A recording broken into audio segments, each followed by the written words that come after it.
Chers téléspectateurs, chères téléspectatrices, bonjour. Nous répondons aujourd'hui à notre rendez-vous quotidien.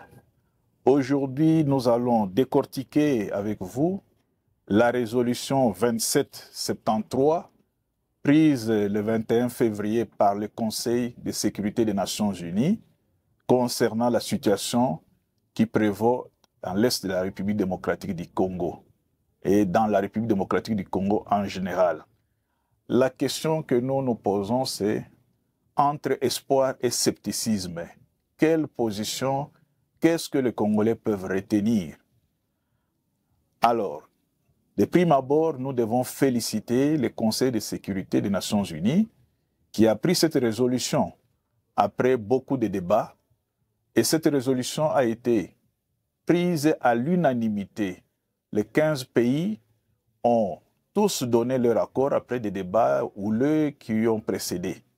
Nous devons féliciter non seulement notre ministre des Affaires étrangères, mais aussi Madame Bintou Keïta qui a présenté un exposé avec des éléments clairs et concis.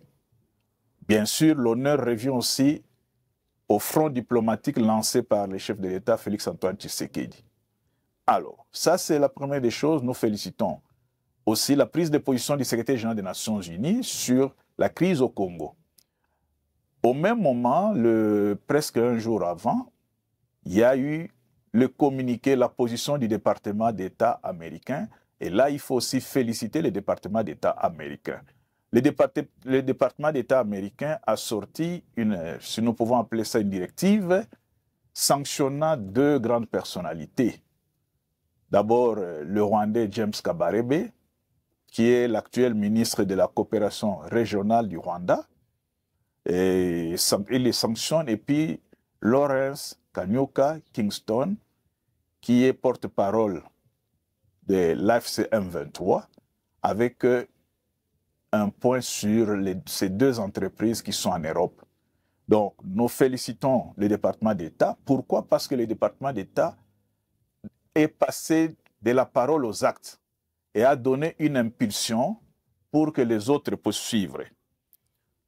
Alors, le retrait immédiat de la Rwanda Defense Force, donc des troupes rwandaises, le respect de la souveraineté et de l'intégrité du territoire congolais, l'arrêt du Rwanda, l'arrêt du soutien au M23 par le Rwanda, le retour à la table de dialogue selon la feuille de route de Luanda, c'est-à-dire un dialogue direct entre le président Tshisekedi et le président Paul Kagame.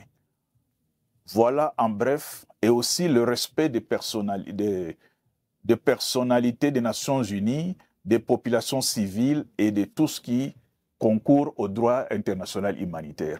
Voilà en bref ce que la feuille de route dit et ce que aussi le département d'État donne comme résolutions qui ont marqué la fin de la semaine qui vient de s'écouler.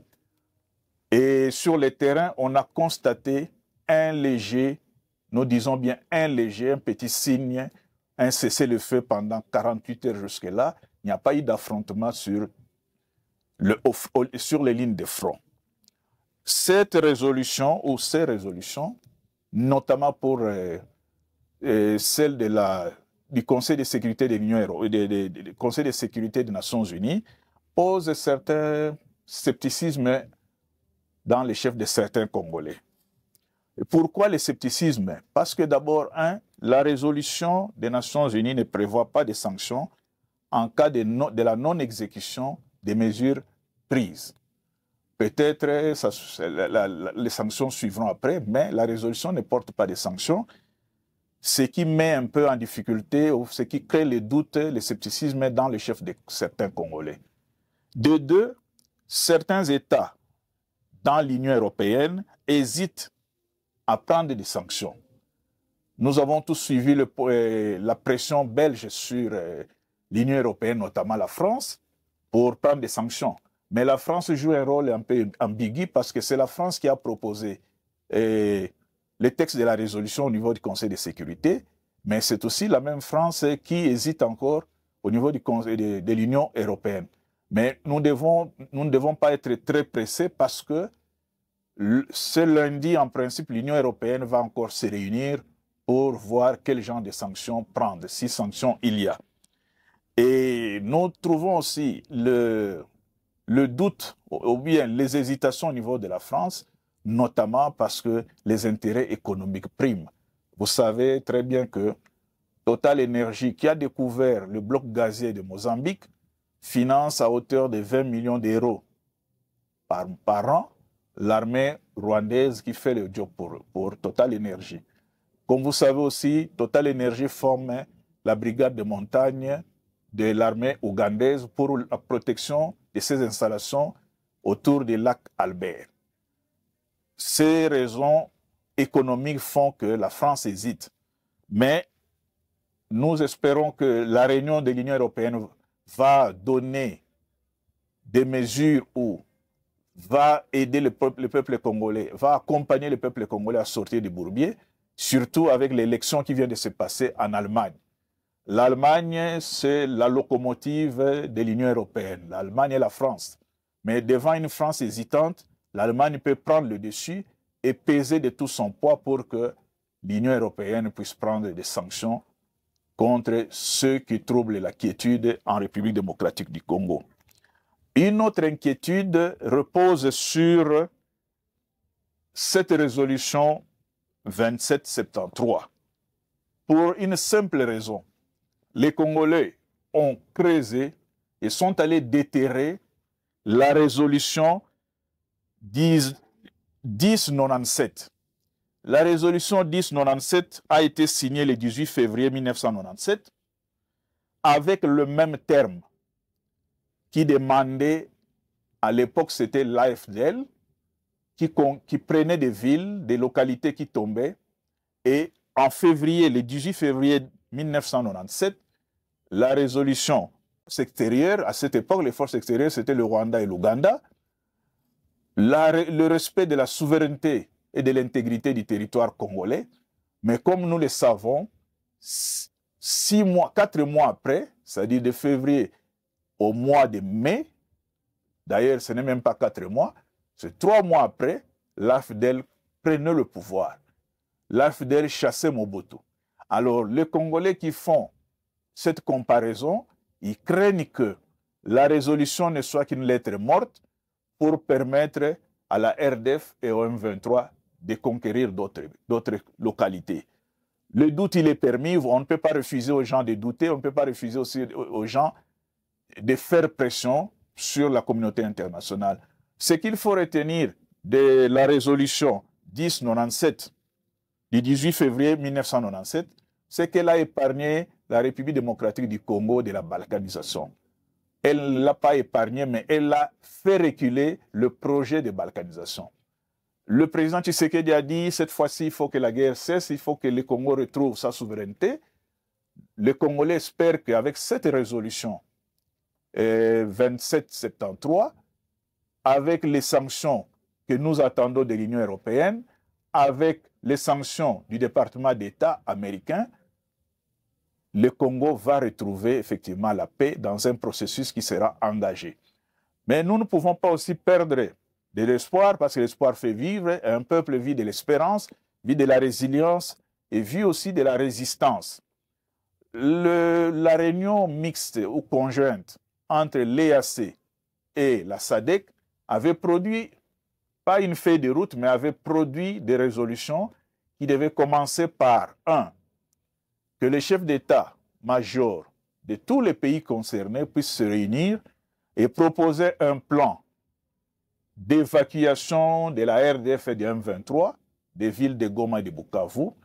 Ce plan devait aussi permettre aux militaires d'étudier les possibilités de déblayer pour que l'aéroport de Goma soit fonctionnel et que l'aide humanitaire puisse parvenir aux populations sinistrées, mais aussi pour que le personnel des Nations Unies qui est bloqué dans des entrepôts, pas dans des entrepôts, mais qui est bloqué dans des sites des Nations Unies puisse sortir, parce que ça va faire 1 mois que certaines personnes sont bloquées dans les sites des Nations Unies. Alors, sur ce point-là, les états-majors se sont retrouvés à la fin de la semaine, le jeudi et le vendredi, à Nairobi. Ils ont discuté ensemble. La République démocratique du Congo était présente, le Rwanda aussi présent. Et aujourd'hui, lundi, ils sont à Dar es Salaam pour mettre sur pied, pour faire le toilettage de toutes leurs discussions qu'ils proposeront aux chefs d'État. Et nous espérons que ces discussions-là vont aboutir effectivement au retrait de la RDF et du M23, à la délocalisation et désengagement de ces troupes des villes de Goma et de Bukavu, et surtout aussi à permettre le balisage de l'aéroport de Goma et de Kavumu pour que les vols humanitaires puissent reprendre. Donc, nous ne perdons pas espoir. Nous espérons que Dar es Salaam sera de notre côté ou donnera des résultats escomptés. Et nous espérons aussi que pour une fois, les Nations Unies qui ont montré beaucoup de faiblesses dans la question de la RDC, pour une fois, les Nations Unies puissent sauver leur peau. En sauvant leur peau, ils sauvent le peuple congolais qui est meurtri depuis 30 ans. En sauvant leur peau, ils redonnent une certaine légitimité aux Nations Unies, parce que nous devons comprendre que l'intangibilité des territoires, la souveraineté des États, ce sont les maîtres mots, c'est pratiquement la Bible des Nations Unies. Alors, les Nations Unies ne pourront pas accepter que la République démocratique du Congo puisse se désagréger.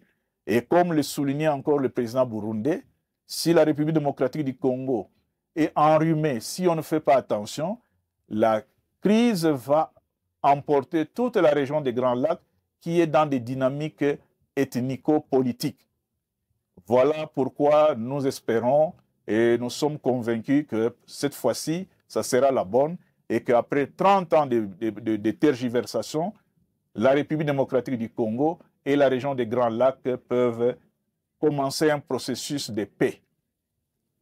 Chers téléspectateurs, chères téléspectatrices, voilà le décortiquage que nous avons tenu à faire sur la résolution 2773 et la peur que certains Congolais expriment parce que cette résolution, à comparer avec celle d'il y a presque 20 ans, c'est-à-dire celle du 18 février 1997, cette résolution ou les deux résolutions sont comme des jumeaux ou des jumelles.